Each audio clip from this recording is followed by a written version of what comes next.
कहीं भी हमें प्राप्त नहीं हो सकता है। गीता ज्ञान की गंगा में बहते हुए आज हम 7वें अध्याय तक पहुँच गए। 7वां अध्याय ज्ञान विज्ञान योग, जिसमें भगवान बताते हैं ज्ञान और विज्ञान क्या है। वो कहते हैं ज्ञान का विज्ञान एक ही है, परम गति को प्राप्त करना। मनुष्य तुम परम गति को प्राप्त करो। वो बताते हैं प्रकृति 8 भागों में विभाजित है, वायु, अग्नि, जल, आकाश, पृथ्वी, मन, बुद्धि, अहंकार। इसमें से जो 5 तत्व हैं और 3 अहंकार, मन और बुद्धि, और इन सबको वो क्या बताते हैं, अपनी अपरा प्रकृति बताते हैं। क्यों बताते हैं? क्योंकि ये नश्वर है।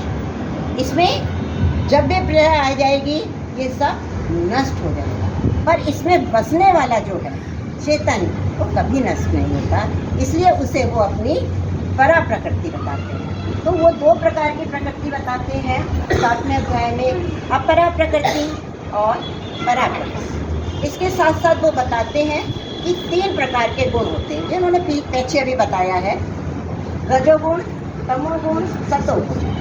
भगवान कहते हैं इन तीनों गुणों में मैं वास करता हूँ, पर क्या ये तीनों गुण मुझ में हैं?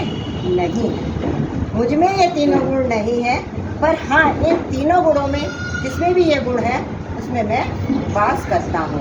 और इन तीनों गुणों के कारण ही, ये जो 3 गुण हैं इनके कारण ही हम उस परम गति को प्राप्त नहीं कर पाते हैं। जब हम इन तीनों गुणों से पार हो जाएंगे तो हम इस धरा से भी पार हो जाएंगे, इस परम गति को हम प्राप्त कर लेंगे।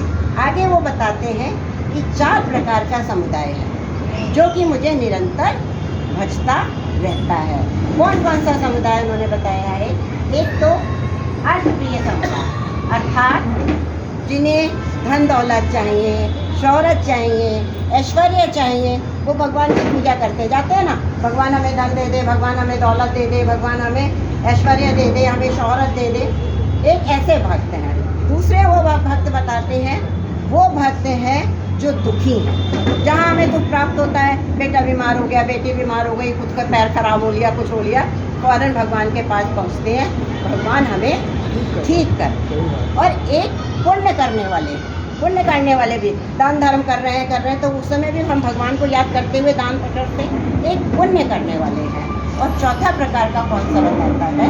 चौथा प्रकार बताता है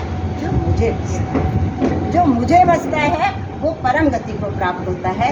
इसके विपरीत जो भी जन प्राप्त मुझे भजते हैं मैं उनको उसी प्रकार का फल देता हूँ। जो पुण्य कार्य करते हैं उनको पुण्य कार्यों का फल देता हूँ। स्वर्ग लोक में जाके बसते हैं पर मेरी को प्राप्त नहीं कर पाते। आवागमन के चक्कर में वो तब भी फंसे रहते हैं।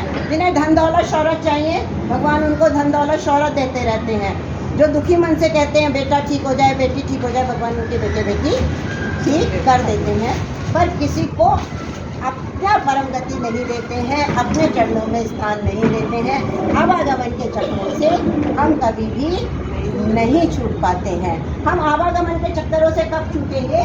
जब हम उसे याद करेंगे, उसके अनन्य भक्त बनेंगे। हम इन सबको गुणों को छोड़ के केवल उसके आश्रय हो जाएंगे, तब हम परम गति को प्राप्त हो जाएंगे, ये उन्होंने कहा। इसके साथ साथ उन्होंने एक और बात कही, मनुष्य का जैसा स्वभाव होता है, जैसे कर्म होते हैं, जिस तरीके का कामनाएं होती हैं, उसी तरीके का उसका स्वभाव भी पड़ जाता है।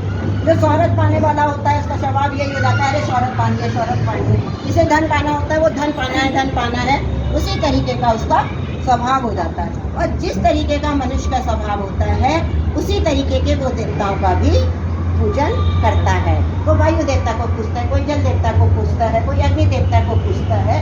पर जो मेरे भक्त हैं वो किसको पूजते हैं?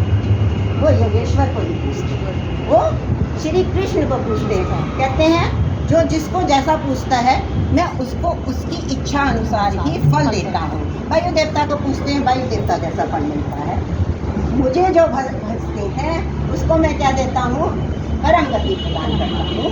तो मुझे भज मैं सबको स्वीकार करता हूँ, सबका स्वागत करता हूँ, पर अपने भक्तों का सबसे ज़्यादा स्वागत करता हूँ। और वो यही कहते हैं, इन्होंने इंद्रिय त्याग दिया है, इंद्रियों का दमन कर दिया है, जिन्होंने राग द्वेष से जो दूर हो गए हैं, कर्मों में जिन्होंने निष्काम कर्म किए हैं, जो सदा मेरे निर्गुण भावना को। यहाँ पर कृष्ण यशोदा के कृष्ण नहीं है, यहाँ पर कृष्ण वासुदेव के कृष्ण नहीं है, गोपियों के कृष्ण नहीं है, यहाँ पर कृष्ण योगेश्वर योगेश्वर कृष्ण है। यहाँ पर कृष्ण अपनी योगेश्वर कृष्ण की महिमा की बात करते हैं, तो कहते हैं उस योगेश्वर कृष्ण को प्राप्त कर तो तेरा परम गति से तेरा कल्याण होगा, उस परम गति में तू लीन होगा और तेरा कल्याण होगा। तो ये है आपका 7वां।